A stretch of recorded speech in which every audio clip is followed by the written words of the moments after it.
दर्शकों, आज हम बात करेंगे उस राज्य की जिसने पूरे देश की राजनीति में एक भूचाल ला दिया है। जी हाँ, बात तमिलनाडु की, एक ऐसी जीत जिसने दशकों पुराने द्रविडियन किलों को ढहा दिया। तमाम कोशिशों, रैलियों और दावों के बावजूद प्रधानमंत्री नरेंद्र मोदी और अमित शाह की जोड़ी बीजेपी की तमिलनाडु में एंट्री नहीं करा पाई। लेकिन इस चुनाव का सबसे बड़ा सरप्राइज बनकर उभरे थलपति विजय। विधानसभा चुनाव में ब्लॉकबस्टर विजय के बाद टीवी के प्रमुख थलपति ने राहुल गांधी को कॉल किया और समर्थन मांगा, लेकिन कांग्रेस के पास तो सिर्फ 5 विधायक हैं। बाकी का इंतजाम विजय कैसे करेंगे? आज के वीडियो में देखिए ये पूरा गणित। नमस्कार, आप देख रहे हैं साधना एक्सप्रेस डिजिटल और आपके साथ मैं हूँ हिना मेहता। कांग्रेस ने विजय के लिए डीएमके से रिश्ता तोड़ दिया है। कांग्रेस नेता कहते हैं कि ये तो होना ही था, सरकार की कुछ तो कमी रही होगी जो ऐसा जनादेश आया है। Senior journalist D Suresh Kumar कहते हैं कि विजय की पार्टी ने 2 गठबंधनों को हराया है, 35% वोट हासिल किए। दोनों में से कोई भी गठबंधन उन्हें सत्ता से बाहर रखने की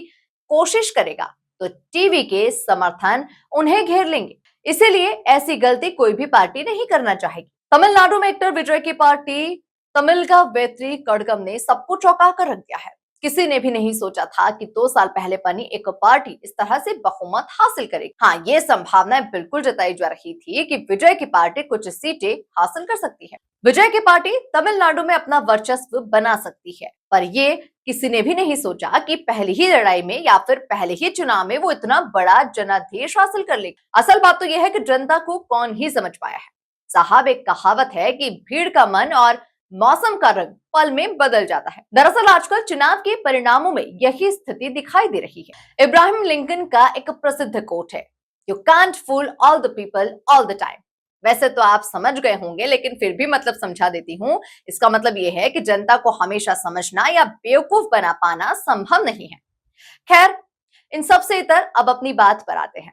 तमिलनाडु में थलापति विजय की पार्टी तमिलगा वेत्री कड़गम यानी कि टीवी की 108 सीटें जीतकर सबसे बड़ी पार्टी तो बन गई, लेकिन बहुमत से अभी कोसों दूर। लोगों के मन में कई तरह के विचार पनप रहे हैं, क्योंकि विजय के पास अभी कांग्रेस से अलायंस के बाद भी कुछ सीटों की कमी साफ नजर आ रही है। वैसे आपको बता दें कि सरकार बनाने के लिए 118 विधायक चाहिए। विजय 2 सीटों पर जीते हैं, इसलिए 1 सीट उन्हें छोड़ना होगी, यानी टीवीके के पास 107 सीटें ही रहेंगी। कुल सीटें 233 हो जाएंगी, लेकिन बहुमत साबित करने के लिए आंकड़ा 118 ही रहेगा। ऐसे में टीवीके को 11 विधायकों की दरकार अभी भी जारी है। अकॉर्डिंग टू दिस सोर्स, गठबंधन के लिए दूसरी पार्टियों से बात चल रही है। 5 विधायकों वाली कांग्रेस ने डील लगभग फाइनल कर ली है। बाकी 5 विधायकों के लिए वीसीके, सीपीआई और सीपीएम से बात हो रही है।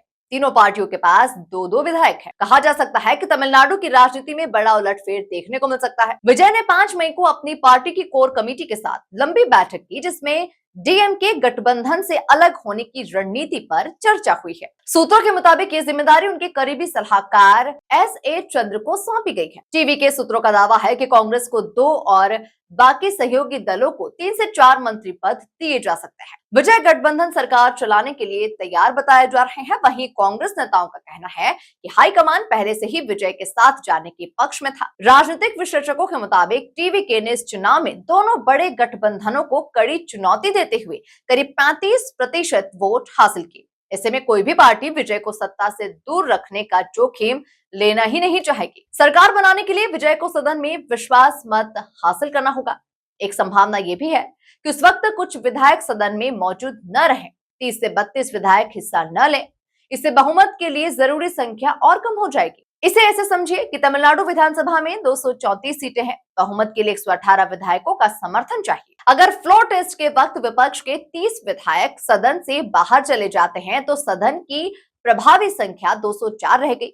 अब सरकार बचाने के लिए 103 विधायकों की जरूरत होगी। ऐसा होने पर विजय मौजूदा नंबर्स में ही सरकार बना लेंगे। अगर पार्टियों ने सभी विधायकों को मौजूद रहने का व्हिप जारी किया तब दिक्कत हो सकती है। विजय की पार्टी के chief spoke person Felix Gerald दावा करते हैं कि हम सरकार बना रहे हैं। विजय 7 मई को शपथ लेंगे। सरकार बनाने के लिए सभी विकल्पों पर विचार कर रहे हैं, लेकिन अभी भी गेंद किसके पाले में है कह पाना मुश्किल है। अभी तक की जानकारी के मुताबिक ये था। हाजिर होते हैं अगली अपडेट के साथ, तब तक के लिए दीजिए मुझे इजाजत। नमस्कार।